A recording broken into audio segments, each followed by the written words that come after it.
সত্তরের দশক কলকাতা মানে শুধু উত্তম সৌমিত্র বা ইস্টবেঙ্গল মোহনবাগান তা তো নয়। না না, একদমই না। সেই সময়ে মানে রাজনৈতিক আর সাংস্কৃতিক এত আলোচনার মাঝেও এক সুইস লেখকের একটা বেশ অদ্ভুত তত্ত্ব রীতিমতো আলোড়ন ফেলেছিল।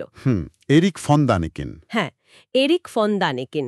তার বই দেবতা কি গ্রহান্তরের মানুষ। হ্যাঁ, এটা তো শুধু বইয়ের দোকানে না, বহু সাধারণ বাঙালি পাঠকের হাতে হাতে ঘুরত তখন। একদম। আজ আমরা সেই মানে আলোড়ন সৃষ্টিকারী তত্ত্ব নিয়েই কথা বলবো, আমাদের হাতে থাকা বিভিন্ন লেখা তথ্য সেগুলোর ভিত্তিতে আর কি। ঠিক। ফন দানেকেনের ভাবনাটা ছিল মানে একেবারে অচেনা পথে হাঁটার মতো। তিনি বললেন, আচ্ছা, এই যে পুরাণের দেবতারা, এরা আসলে ভিন গ্রহ থেকে আসা উন্নত প্রাণী। যাদের আমরা ভুল করে দেবতা ভেবে বসে আছি। হ্যাঁ, ঠিক তাই। তার বিখ্যাত বই চ্যারিয়টস অব দ্য গডস এই ধারণাকেই তো কেন্দ্র করে রেখা। আজকের এই আলোচনায় আমরা মানে ফন দানেকেনের মূল যুক্তিগুলো একটু খুঁটিয়ে দেখব। বোঝার চেষ্টা করব কেন তার তত্ত্বটা এত জনপ্রিয় হলো। হ্যাঁ, আর উৎসগুলোতে এই বিষয়ে যা যা বলা হয়েছে তার একটা হুম বিশ্লেষণ করা যাক। তাহলে শুরু করা যাক এরিক ফন দানিকেনকে দিয়েই।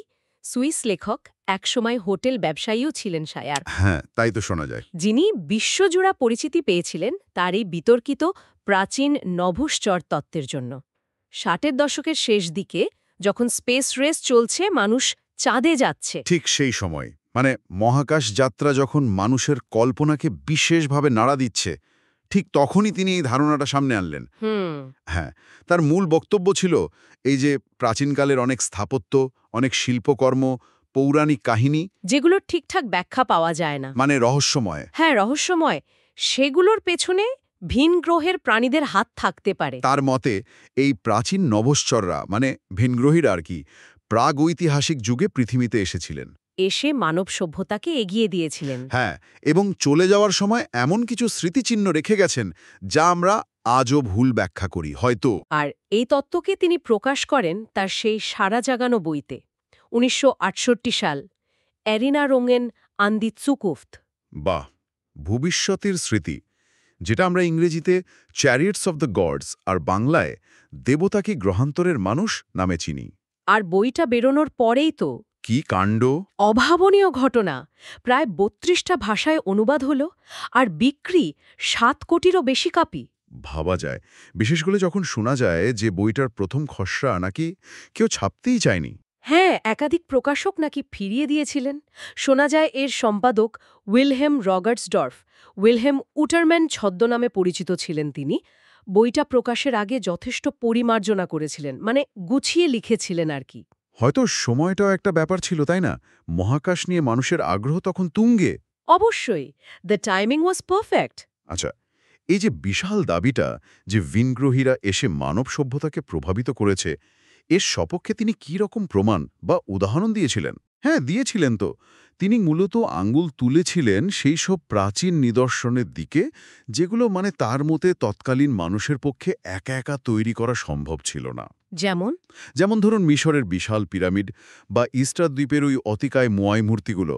ফন দানিকেনের প্রশ্ন ছিল, এত বিশাল পাথর, নিখুঁত জ্যামিতিক নকশা, এগুলো কি সেই যুগে সাধারণ প্রযুক্তি দিয়ে বানানো যায়? তিনি কি বললেন, ভিনগ্রহীরা বানিয়ে দিয়ে গেছে?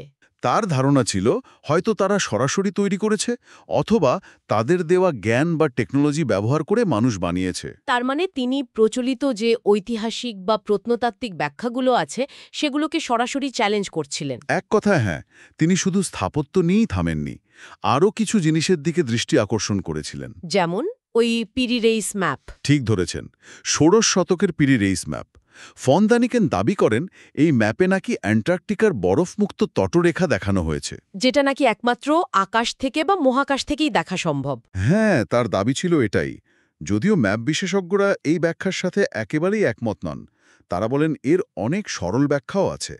ও আচ্ছা। আবার ধরুন পেরুর নাজকা মালভূমির ওই বিশাল রেখাচিত্রগুলো। হ্যাঁ হ্যাঁ, যেগুলো শুধু আকাশ থেকেই বোঝা যায়। ঠিক, তিনি প্রশ্ন তুলেছিলেন, এগুলো কি ভিন গ্রনেদের স্পেসশিপ নামার জন্য রানওয়ে, নাকি কোনো সিগন্যাল, সাংকেতিক চিহ্ন? এছাড়াও তো তিনি বিশ্বের আরও নানা জায়গার কথা বলেছিলেন। মাল্টার ওই অদ্ভুত কাটরাটস বা দিল্লির কুতুব মিনারের কাছের মরচেবিহীন লোহার থামটা। হ্যাঁ, সেই বিখ্যাত লৌহস্তম্ভ। এগুলোর রহস্যময়তাকেই তিনি তার তত্ত্বের পক্ষে ব্যবহার করতে চেয়েছেন। মানে যেখানে রহস্য, সেখানেই ভিনগ্রহী। এমন একটা যুক্তি আর কি। বুঝলাম। এমনকি প্রাচীন শিল্পকর্মেও তিনি ভিনগ্রহের ছায়া খুঁজেছেন। জাপানের কিছু প্রাচীন ডোগো মূর্তি আছে। হ্যাঁ, দেখেছি ছবি। বেশ অদ্ভুত দেখতে। তার মনে হয়েছিল ওগুলো স্পেস স্যুট পরা মহাকাশচারী। আবার মিশরের আবিদোসের মন্দিরের গায়ে কিছু খোদাই করা চিত্র দেখে তিনি দাবি করেন ওগুলো হেলিকপ্টার বা আধুনিক উড়ন্ত যানের মতো দেখতে।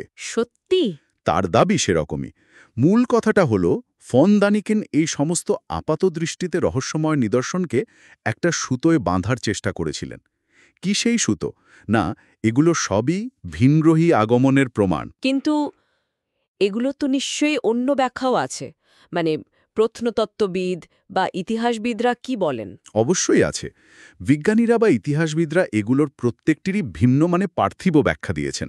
তারা ফন দানিকেনের এই ভিনগ্রহী তত্ত্বকে গুরুত্ব দেন না। অর্থাৎ তিনি বিচ্ছিন্ন কিছু রহস্যকে জুড়ে দিয়ে একটা বড় গল্প তৈরি করতে চেয়েছিলেন।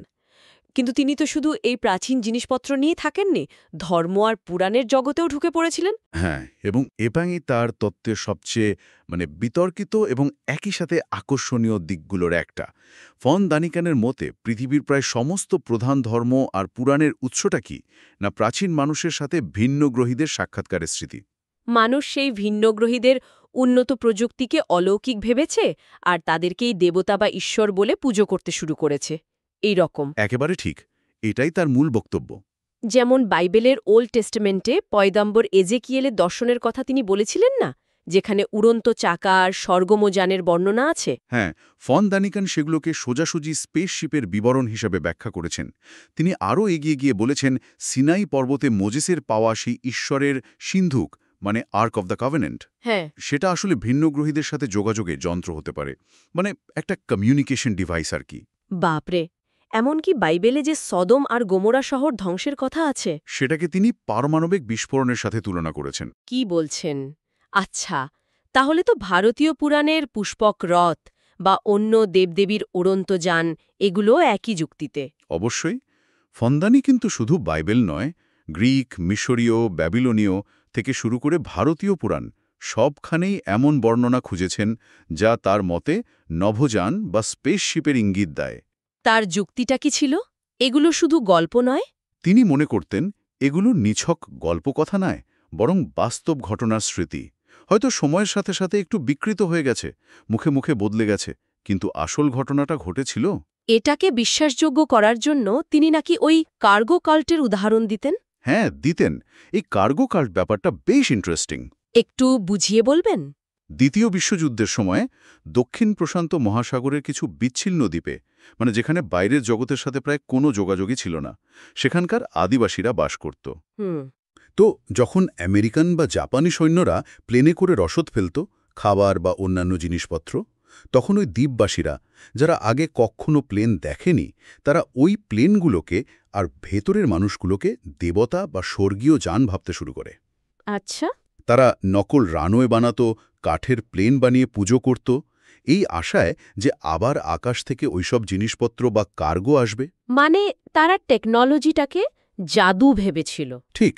ফন্দানিকেন মনে করতেন প্রাচীন মানুষও ঠিক একইভাবে উন্নত প্রযুক্তির ভিনগ্রহীদের দেখে ভুল বুঝেছিল, তাদেরকে দেবতা ভেবে বসেছিল। তার মানে তার মতে এই ভিনগ্রহীরা শুধু এসেই চলে যায়নি, রীতিমতো আমাদের সমাজে মিশে গিয়েছিল। ফন্দানিকেনের ধারণা ছিল আরও গভীর। তিনি মনে করতেন এই ভিনগ্রহীরা হয়তো পৃথিবীতে কলোনি বা উপনিবেশ স্থাপন করেছিল। সত্যি? হ্যাঁ, স্থানীয়দের মধ্যে কাউকে কাউকে শাসক বানিয়ে তাদের মাধ্যমে শাসন করত।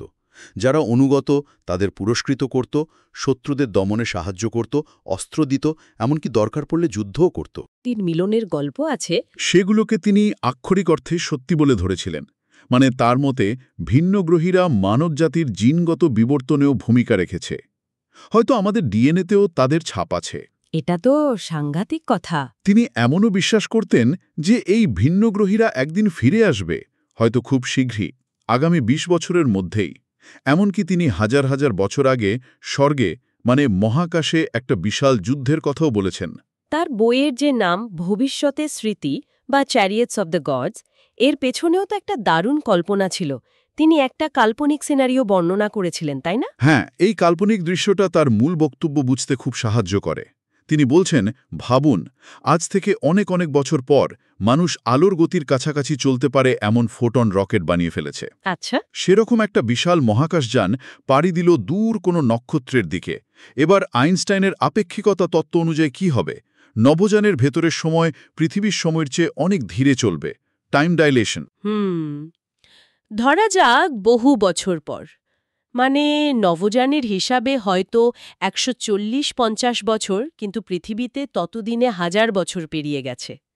যানটা পৌঁছালো এমন এক গ্রহে যেখানে আদিম মানুষের বাস, অনেকটা আমাদের পৃথিবীর 8000 বছর আগের মতো অবস্থা। ঠিক। এবার ভাবুন, সেই আদিম গ্রহের বাসিন্দাদের চোখে এই নভোচারীদের আগমনটা কেমন দেখাবে। আকাশ থেকে বিশাল একটা যান নেমে আসছে, তীব্র আলো, বিকট শব্দ। তারা তো এদের দেবতাই ভাববে, আকাশ থেকে রথ নেমে এসেছে। একদম। নভোচারীরা হয়তো তাদের ভাষা শিখবে, কিছুটা জ্ঞান দেবে, নৈতিকতা, প্রাথমিক বিজ্ঞান। হয়তো স্থানীয় নারীদের সাথে মিলিত হয়ে নতুন প্রজন্মের জন্ম দেবে, যারা ভবিষ্যতে হয়তো প্রযুক্তিবিদ হবে। আর যাওয়ার সময় কিছু স্মৃতিচিহ্ন বা হয়তো কোনো যন্ত্র রেখে যাবে। হ্যাঁ, যা সেই আদিম মানুষেরা সযত্নে রক্ষা করবে। হয়তো পাথরে খোদাই করে রাখবে, বা মন্দির বানাবে, পিরামিড বানাবে। ফন্ডানিকেন এই কাল্পনিক দৃশ্য দিয়ে বোঝাতে চেয়েছেন পৃথিবীতেও প্রাচীনকালে ঠিক এইরকমই কিছু ঘটেছিল। হ্যাঁ, তার মতে পিরামিড, নাজকা রেখা বা পুরাণের উড়ন্ত রথের গল্প, এগুলো সবই সেই ভিনগ্রহী আগমনের ভবিষ্যতের স্মৃতি। হ্যাঁ, এটা একটা খুব শক্তিশালী রূপক, যা তার পুরো তত্ত্বটাকে একটা গল্পের মতো চেহারা দেয়। চ্যারিয়টস অফ দ্য গডসের পরেও তো তিনি থেমে থাকেননি, আরও অনেক বই লিখেছেন, নানা জায়গায় অভিযানও করেছেন। হ্যাঁ, একদম। যেমন তার আরেকটি খুবই বিতর্কিত বই হল the gold of the gods.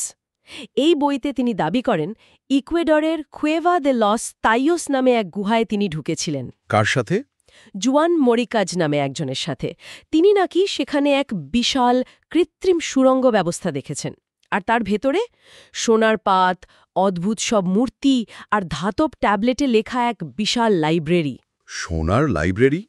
সত্যি? তার দাবি তো সেরকমই। তিনি মনে করতেন এগুলো ভিনগ্রহীদের তৈরি, যদিও এই দাবির সপক্ষে তিনি কোনো জোরালো প্রমাণ দিতে পারেননি। মজার ব্যাপার হল, জুয়ান মরিকাজ নিজেই পরে ফন্দানিকেনের এই বর্ণনাকে অসত্য বলেছিলেন। ও, তার পরবর্তী বইগুলোতেও তিনি মোটামুটি একই সুরে কথা বলেছেন। যেমন দ্য গডস ওয়্যার অ্যাস্ট্রোনটসে তিনি আবার জোর দিয়ে বলেছেন যে দেবতারা আসলে ভিন্নগ্রহী নভোচ্ছর ছিলেন। এই সমস্ত তত্ত্ব, মানে সত্যি হোক বা না হোক, এর সাংস্কৃতিক প্রভাবটা কিন্তু অস্বীকার করার উপায় নেই। একেবারেই না। ফন্দানিকেনের তত্ত্বের প্রভাব কিন্তু অমেজিং, সুদূর প্রসারী। হলিউডে বিখ্যাত সিনেমা হয়েছে, যেমন স্টারগেট, টিভি সিরিজ হয়েছে, অ্যানশিয়েন্ট এলিয়েন্স তো এখনও চলছে মনে হয়। হ্যাঁ হ্যাঁ। শুধু তাই নয়, বিশ্বজুড়ে বহু মানুষের কল্পনাকে এটা উস্কে দিয়েছে। 70-এর দশকে কলকাতায় তার জনপ্রিয়তার কথা তো আপনি শুরুতেই বলছিলেন। হ্যাঁ, আমাদের বাংলা কল্পবিজ্ঞান সাহিত্যেও তো এর একটা ছাড়া দেখা যায়, তাই না? অবশ্যই। হয়তো সরাসরি নয়, কিন্তু একটা প্রভাব তো পড়েইছে। সত্যজিৎ রায় থেকে শুরু করে নারায়ণ সান্যাল, সৈয়দ মুজতবা সিরাজ, সুনীল গঙ্গোপাধ্যায়, শীর্ষেন্দু মুখোপাধ্যায় বা উদ্রিশ বর্ধনের মতো লেখকদের কাজেও কিন্তু মাঝে মাঝে এই ঘরানার, মানে ভিন্নগ্রহী বা উন্নত প্রাচীন সভ্যতার ধারণা এসেছে। কিন্তু এত যে জনপ্রিয়তা, এত যে প্রভাব, তার সত্ত্বেও বিজ্ঞানীরা তো বরাবরই তার তত্ত্বকে গুরুত্ব দেননি, বরং এটাকে সিউডো সায়েন্স বা ছদ্মবিজ্ঞান বলেছেন। হ্যাঁ, বৈজ্ঞানিক মহল তার যুক্তি বা প্রমাণকে একেবারেই গ্রহণ করেনি। বিজ্ঞানীদের বক্তব্য হল ফন্দানিকেন তথ্যকে বিকৃত করেছেন, প্রমাণের ভুলভার ব্যাখ্যা দিয়েছেন, আর যেখানে সাধারণ বা স্বাভাবিক ব্যাখ্যা দেওয়া সম্ভব সেখানেও জোর করে ভিনগ্রহী তত্ত্ব টেনে এনেছেন। ছদ্মবিজ্ঞান বলার কারণটা কি? কারণ এর দাবিগুলো বৈজ্ঞানিক পদ্ধতির মাধ্যমে যাচাই করা যায় না, আর উপস্থাপিত তথ্যেরও স্পষ্ট কোনো পোক্ত ভিত্তি নেই। তার অনেক তথ্যের উৎস খুব একটা নির্ভরযোগ্য নয়। কিন্তু এই যে বিজ্ঞানীরা বাতিল করে দিলেন, তারপরেও তার জনপ্রিয়তা তো কমেনি, বরং বই লক্ষ লক্ষ কপি বিক্রি হয়েছে, তিনি অনেক পুরস্কারও পেয়েছেন। এর কারণ কি হতে পারে? কারণটা সম্ভবত বেশ জটিল, অনেকগুলো স্তর আছে। প্রথমত, মানুষের মনে অজানার প্রতি, রহস্যের প্রতি একটা স্বাভাবিক টান থাকে। পিরামিড বা নাজকা রেখার মতো জিনিসের রহস্য তো পুরোপুরি ভেদ হয়নি আজও। ফন দানিকেন সেই রহস্যের একটা বেশ রোমাঞ্চকর আর সহজবোধ্য ব্যাখ্যা হাজির করেছিলেন, যা সাধারণ মানুষের ভালো লেগেছে। ঠিক। দ্বিতীয়ত, তার লেখার ভঙ্গিটা খুব আকর্ষণীয়, গল্পের মতো করে বলেন, যা সাধারণ পাঠককে টানে। তৃতীয়ত, হয়তো অনেকে প্রচলিত ইতিহাস বা ধর্মের ব্যাখ্যায় ঠিক সন্তুষ্ট নন। তারা একটা বিকল্প আখ্যান, একটা অন্যরকম গল্প খুঁজে পান তার লেখায়। 70-এর দশকে যে বাঙালি পাঠকরা তার বই পড়তেন তাদের মধ্যেও হয়তো এই রহস্যের প্রতি টান বা প্রতিষ্ঠিত ধারণাকে একটু চ্যালেঞ্জ করার ইচ্ছেটা কাজ করেছিল। হতেই পারে। তাহলে সব মিলিয়ে যদি আমরা দেখি, এরিক ভন দানিকেনের মূল ধারণাটা দাঁড়াচ্ছে প্রাচীন দেবতারা আসলে ভিনগ্রহী। তারা পৃথিবীতে এসেছিলেন, আমাদের সভ্যতাকে প্রভাবিত করেছিলেন, আর তার প্রমাণ ছড়িয়ে ছিটিয়ে আছে আমাদের স্থাপত্যে, শিল্পে, পুরাণে। তিনি এই সব বিচ্ছিন্ন সূত্রকে একটা বড় তত্ত্বের মালায় গাঁথার চেষ্টা করেছেন। ঠিক। এটা এমন একটা তত্ত্ব যা বিজ্ঞান আর কল্পনার সীমারেখায় দাঁড়িয়ে আছে। তিনি প্রাচীন রহস্যগুলোর দিকে নতুন করে তাকাতে শিখিয়েছেন, প্রশ্ন করতে শিখিয়েছেন, যদিও তার পদ্ধতি আর সিদ্ধান্ত নিয়ে প্রচুর বিতর্ক আছে, থাকবেও। হ্যাঁ, আমাদের আজকের এই আলোচনাও তো ছিল উৎসগুলোতে যেভাবে এই ধারণা আর তার প্রভাবের কথা বলা হয়েছে সেটার একটা পর্যালোচনা। কোনোভাবেই এই তত্ত্বকে সমর্থন বা বিরোধিতা করা আমাদের উদ্দেশ্য নয়। একদমই তাই। আলোচনার শেষে একটা অন্যরকম ভাবনা কি উস্কে দেওয়া যায়? ফন দানিকেনের একটা ধারণা ছিল না যে আমাদের ডিএনএর মধ্যেই হয়তো ভিনগ্রহীদের স্বাক্ষর লুকিয়ে আছে, সেই সুদূর অতীতের যোগাযোগের ফল হিসেবে? হ্যাঁ, ছিল। যদিও এই ধারণার কোনো বৈজ্ঞানিক ভিত্তি এখনো পর্যন্ত পাওয়া যায়নি। এটা তার আরও একটা জল্পনা মাত্র। ঠিক। কিন্তু এই ধরনের চিন্তা একটা খুব মৌলিক প্রশ্ন তুলে ধরে। যদি ধরেও নিই যে ফন দানিকেনের তত্ত্বগুলো শুধুই কল্পনা, তাহলেও এই প্রশ্নটা তো থেকেই যায়, মহাবিশ্বে আমরা কি সত্যিই একা? আমাদের অতীত কি শুধুই পার্থিব? হ্যাঁ, যদি ভিনগ্রহের প্রাণের অস্তিত্ব থাকে, তাহলে মানবজাতির সাথে তার কোনো সম্ভাব্য সংযোগের ধারণাটা আমাদের নিজেদের সম্পর্কে, আমাদের উৎস বা ভবিষ্যৎ সম্পর্কে কি নতুন ভাবনা যোগ করতে পারে? এই প্রশ্নটা নিয়েই না হয় আজকে শ্রোতারা একটু ভাবুন।